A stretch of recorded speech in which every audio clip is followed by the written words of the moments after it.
Les rendez-vous de l'Église protestante unie.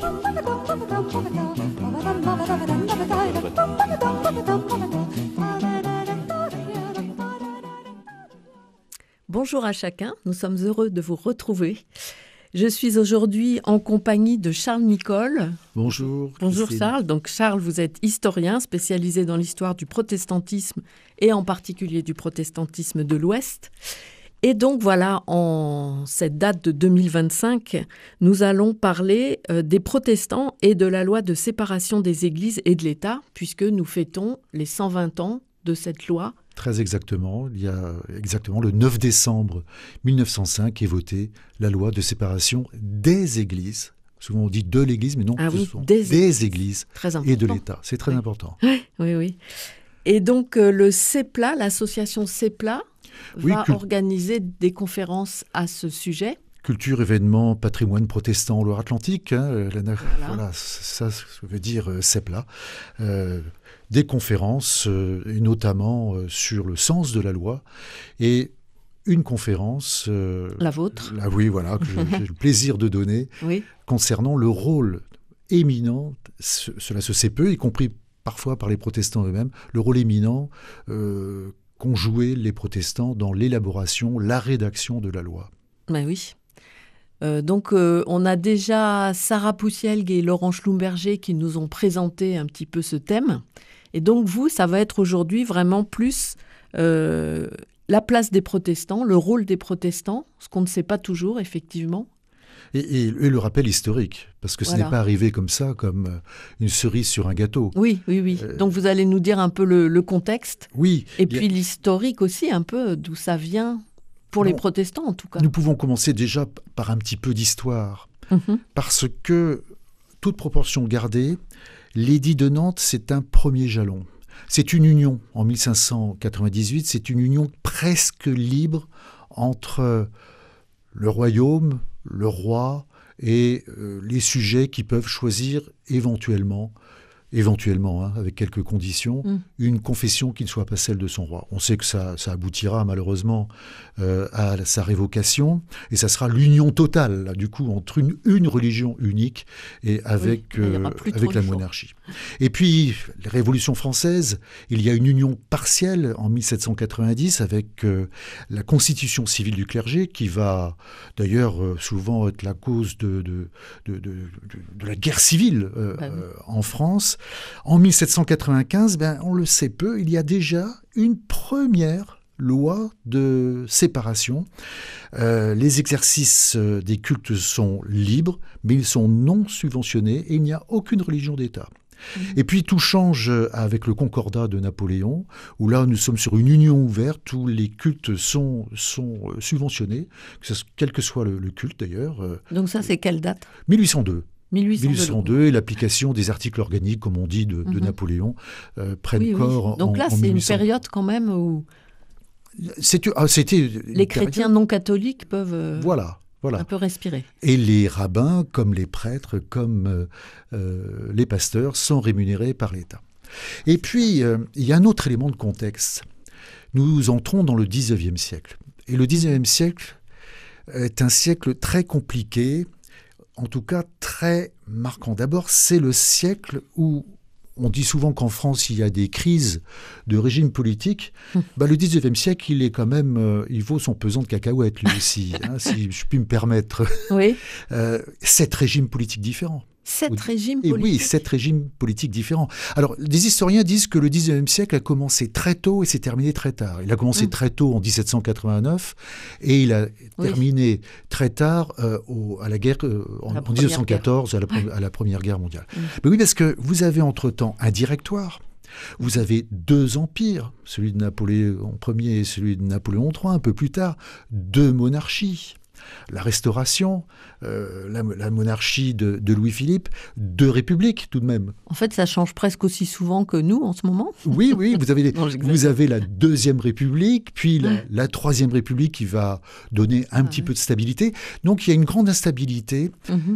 dans laquelle d'ailleurs s'insinuent les conflits à nouveau religieux. On se méfie toujours entre protestants, entre catholiques, et il y aura différents incidents graves. Et puis, le XIXe siècle, au-delà de tout ça, c'est un siècle des grandes découvertes, des grandes migrations.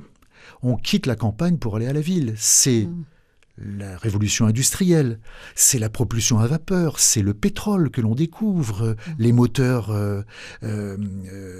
automobiles, le téléphone, la photographie, la cinématographie, la vaccination, les progrès de la médecine. Donc il y a des bouleversements dans les esprits qui font que, y compris, cela touche le milieu des confessions. Et puis il y a aussi une idée nouvelle qui fait son chemin, c'est le marxisme. Et on sent des inquiétudes pointées dans les campagnes, notamment dans les différents évêchés que compte la France. Donc, puisque l'ouvrier qui devient paysan, le paysan, excusez-moi, le paysan qui devient ouvrier est parfois plus tenté par la mutuelle et le syndicalisme que la messe du dimanche. Et donc vous disiez, les confessions chrétiennes vont aussi être chahutées par toutes ces nouveautés. Est-ce qu'on voit se dessiner un petit peu des grands partis ou des grandes positions politiques ? Exactement. À la Révolution de 1848, les dirigeants avaient proposé que les cultes ne soient plus subventionnés, qu'on mette fin au concordat. La nouvelle est plutôt bien reçue dans le milieu protestant, beaucoup moins bien dans le milieu catholique, il est vrai. Et cette idée va faire son chemin. La plupart des consistoires vont s'interroger sur l'idée, en effet, qu'il faille mettre fin au concordat, que la religion est une affaire d'ordre privé, ne doit pas être d'ordre public, que les impôts des concitoyens ne doivent pas servir au culte, mais servir à l'intérêt général, et que lorsque l'on s'engage, dans une église, on doit faire en sorte que l'on puisse rétribuer, loger les pasteurs, en l'occurrence pour les protestants, et les clercs pour l'église catholique. Donc tout ça ne se fait pas en un jour. Mais oui, donc ça c'est 1848. 1848. 1848, c'est le premier coup le premier jalon vers la séparation des églises et de l'État. Et donc il y a des protestants qui le proposent, ça ou... Oui. Alors les protestants sont globalement pour. Il y a juste, j'ai retrouvé dans les archives par exemple du consistoire de Nantes, il y a une inquiétude, mais comment on va faire pour rémunérer les pasteurs ? Mais sur le principe, ils sont d'accord. Il y a aussi quelques réserves au niveau national en disant, mais vous savez, nous on ne fait pas le poids, nous les protestants, parce que nous n'avons pas le patrimoine catholique, donc nous ne serons pas à égalité, alors que le concordat nous assurait l'égalité de traitement.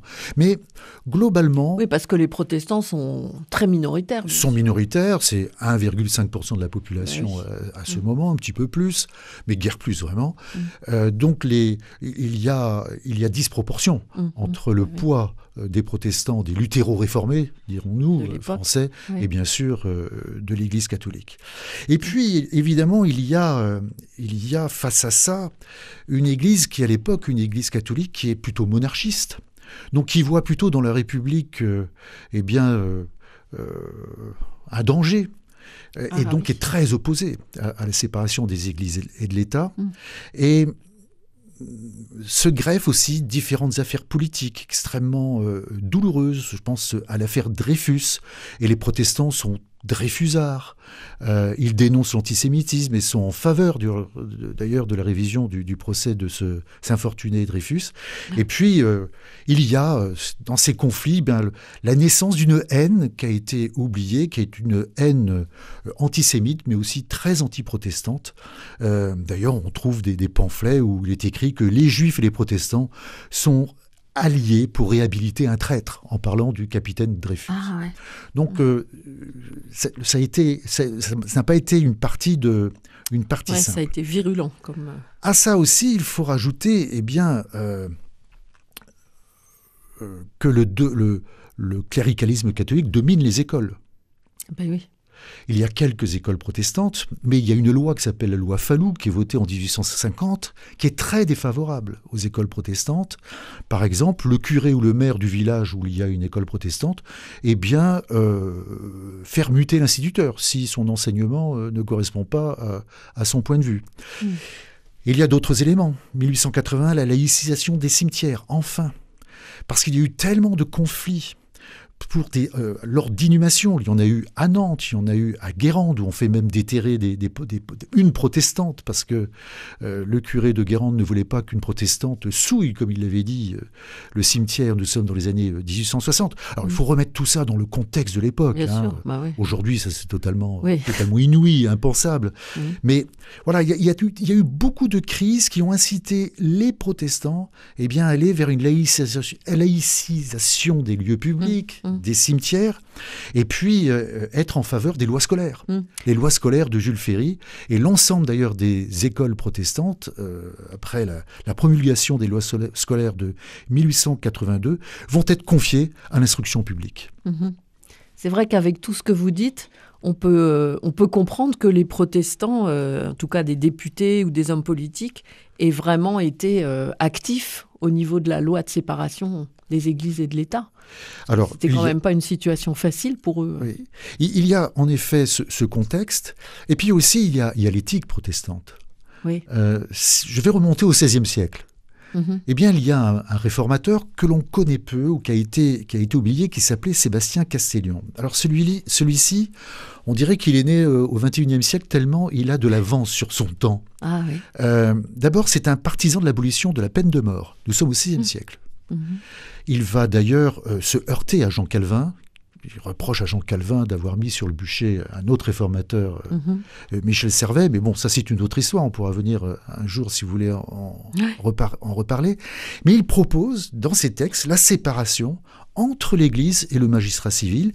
Il plaide en 1562, ce qui est pour l'époque impensable, mais il plaide pour qu'on laisse les deux religions, c'est-à-dire catholique et protestante, libres, et que chacun, comme il dit, tienne sans contrainte celle des deux qu'il voudra. En clair, il dit, si un jour vous voulez aller le dimanche au culte catholique, vous allez au culte catholique, et si le dimanche suivant vous avez plutôt envie d'aller au culte protestant, peu importe, l'intérêt c'est la foi, l'intérêt c'est pas la religion, l'intérêt c'est ce en quoi on croit et ce en quoi on doit comprendre pourquoi nous croyons. Enfin voilà, c'est toute la théologie. La sacro-sainte liberté de conscience.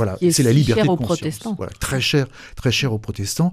Juste un mot sur Sébastien Castellion. On le redécouvre au XXe siècle avec la thèse de Ferdinand Buisson, dont on va parler, parce qu'il faut que je vous parle des protestants qui ont beaucoup agi pour la séparation des églises et de l'État. Et c'est dans sa thèse. Et puis l'écrivain Stefan Zweig qui va aussi le remettre en lumière. Très bien.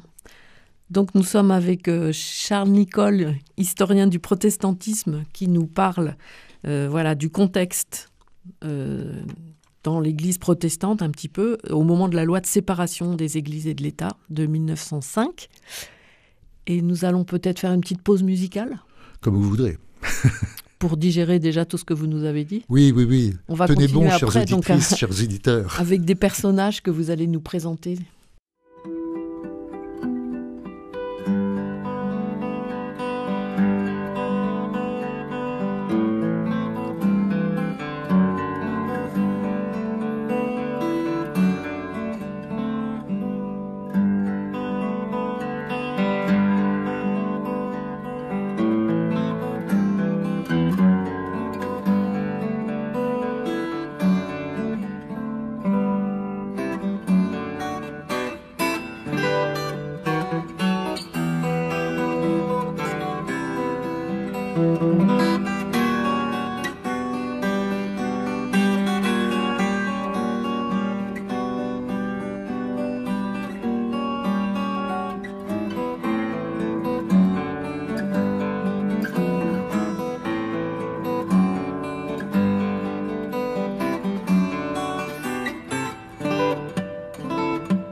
Voilà, nous parlons des protestants et de la loi de séparation des églises et de l'État avec Charles Nicolle, qui est historien du protestantisme.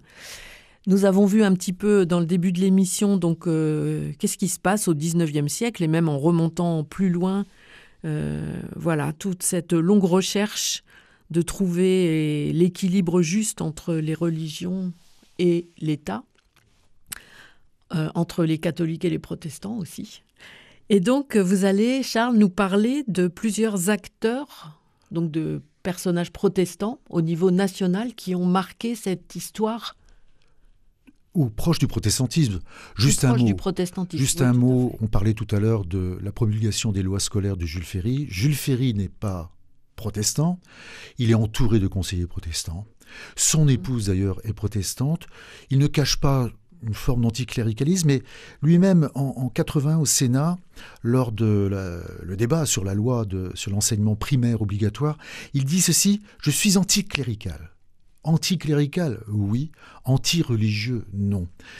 Notre République n'est la propriété d'aucune secte. Bon, ce sont des termes de l'époque, mais ce qui va distinguer les partisans de tous bords, de la séparation des églises et de l'État, ce qui caractérise les protestants, c'est qu'ils ne s'inscrivent pas dans un anticléricalisme primaire.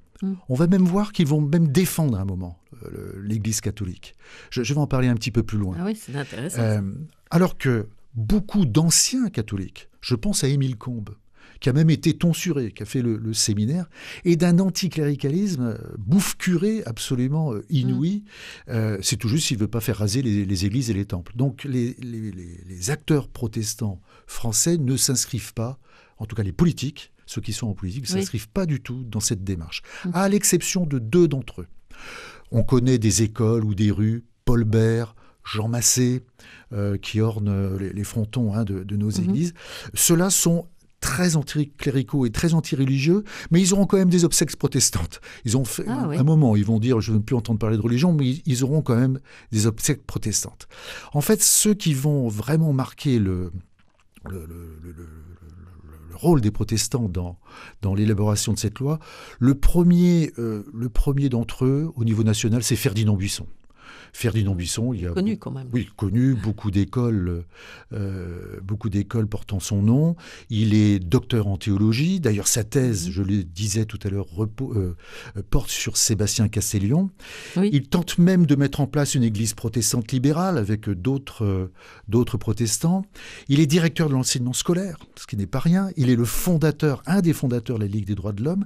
Il va se retrouver député de la Seine. Il s'engage en politique. Il préside la commission parlementaire, d'ailleurs, chargée de mettre en œuvre la loi de séparation des églises et de l'État. Et pour l'époque, c'est assez remarquable, il est le défenseur du droit de vote des femmes. Car je le rappelle, déjà, à cette époque-là, les femmes n'ont pas droit au chapitre. Donc là, on est dans la deuxième partie du XIXe siècle. Oui, déjà dans la deuxième partie du XIXe. Alors, il n'est pas le seul. On oublie, par exemple, qu'il y a quelqu'un qui va être président de la République, qui est rentré dans l'histoire parce qu'il est tombé d'un train, Deschanel. Deschanel était pour le droit de vote des femmes. Bon, c'est un peu plus tard, c'est début XXe siècle, mais très tôt. On pourrait aussi parler d'Eugène Réveillot, qui est député de la Charente-Inférieure. On pourrait parler aussi de Jules Stig, on pourrait parler d'Auguste Sabatier, qui est le professeur vedette de théologie dogmatique à Strasbourg et à Paris. C'est un ardent défenseur de la République et surtout de la séparation du temporel et du spirituel. Et puis, il y en a un dont il faut vraiment parler, qui est, on va dire, le grand oublié de cette histoire, parce que c'est lui qui va véritablement rédiger la loi. C'est le conseiller principal d'Aristide Briand. J'ouvre une parenthèse sur Aristide Briand. Aristide Briand est né à Nantes. Sa carrière politique débute à Saint-Nazaire. Il va être député de la Loire. Il va être plusieurs fois président du Conseil. Et il n'est absolument pas... Il n'est ni catholique ni protestant, il est totalement agnostique, mais il est entouré d'un conseiller qui va réécrire la loi, parce qu'une première loi était très défavorable donc aux confessions. Il s'appelle Louis Méjean, il est fils et frère de pasteur, c'est un haut fonctionnaire, il va être membre du cabinet de Waldeck-Rousseau, et il a une influence considérable. Parce que la première loi, par exemple, de séparation des églises et de l'État, proposée par Combes, va être refusée par les députés protestants. Pourquoi ? Parce qu'il interdisait l'association des églises. Or, c'était remettre en cause le fonctionnement des églises protestantes qui se basent sur le concept synodo-presbytéral. Oui. C'est-à-dire qu'aucune église ne pouvait être fédérée à une autre. Donc, donc c'était la mort certaine de certaines de petites églises protestantes qui bénéficiaient du soutien des autres églises. Donc il y avait de telles restrictions, mais pour toutes les confessions, qu'en effet, ils vont réécrire, ils vont combattre la première loi Combes, rédigée en 1902, pour aboutir à une loi beaucoup plus modérée de paix, de pacification avec l'Église catholique, même si on sait que le pape ne reconnaîtra pas avant les années 1920 cette loi de séparation. Il y a aussi des locaux dans cette histoire. Alors, il y a un local, c'est Georges Clemenceau qui est... Ah bah oui. Voilà. C'est lui le premier président du Conseil qui va être en charge de l'application de la loi de séparation. Lui, c'était vraiment un Nantais. Oui. Ah, c'est un Nantais, enfant de protestant, puisqu'il est né à Mouilleron-en-Paré. Ses parents se sont mariés au temple protestant de Mouilleron-en-Paré. Ceci étant, il est totalement agnostique, il est totalement anticlérical et même assez anti-religieux. Donc c'est une figure quand même, nantaise, qui va faire carrière. Lui, il a participé aussi à l'élaboration. Oui, bien sûr, il y participe, mais il n'est pas vraiment rédacteur, il est contributeur. D'accord. Il est contributeur. Mais il n'est pas bouffe-curé, il n'est pas anticlérical comme ont pu l'être certains, d'ailleurs qui venaient plutôt du bord catholique, qui brûlaient ce qu'ils avaient adoré, quoi. C'est assez curieux. C'est souvent le cas. Les acteurs locaux, ce sont 2 députés et un député-maire.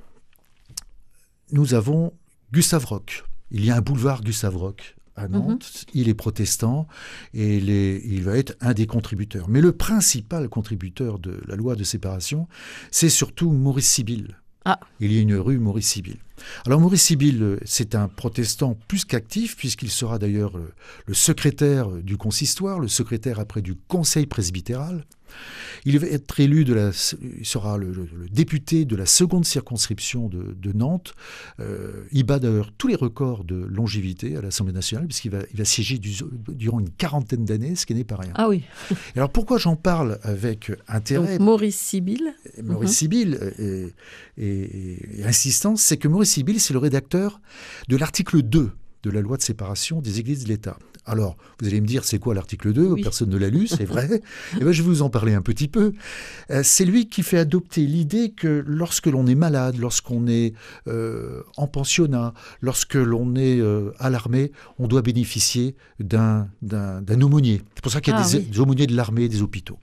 Et c'est grâce à cet article 2, en fait, pour les personnes qui ne peuvent pas se déplacer au culte de leur choix, il y a le culte retransmis sur France 2 ou le quart d'heure protestant sur France Culture. Et puis Paul Bellamy. Bellamy, alors je vais terminer par lui. Paul Bellamy, avant d'être maire, c'est un homme d'église. Il se trouve qu'en 1905, c'est lui le président du conseil presbytéral. Président du conseil presbytéral. Et les protestants locaux sont assez jusqu'au boutiste. Ils disent, vous savez que dans la loi, les bâtiments construits avant le vote de la loi étaient à la charge des communes. Eh bien, il dit non, nous, on estime que ça ne va pas être à la charge des communes. Donc le temple, il y avait des travaux qui étaient prévus. Il envoie une lettre au maire de Nantes en disant, nous prendrons à notre charge les travaux.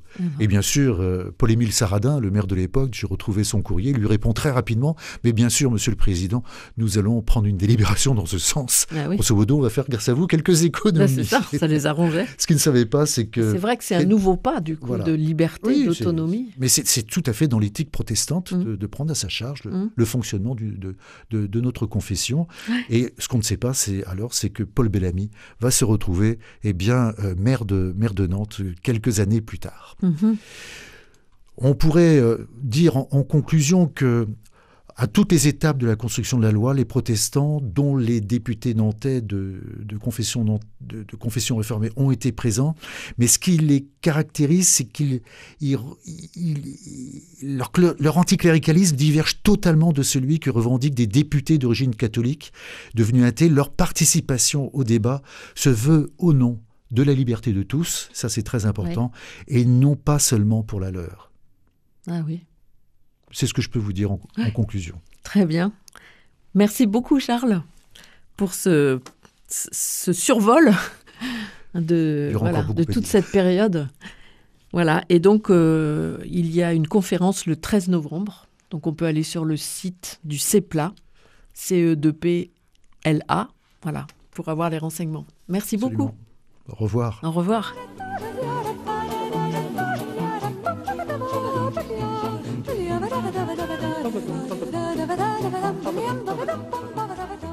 C'était les rendez-vous de l'Église protestante unie.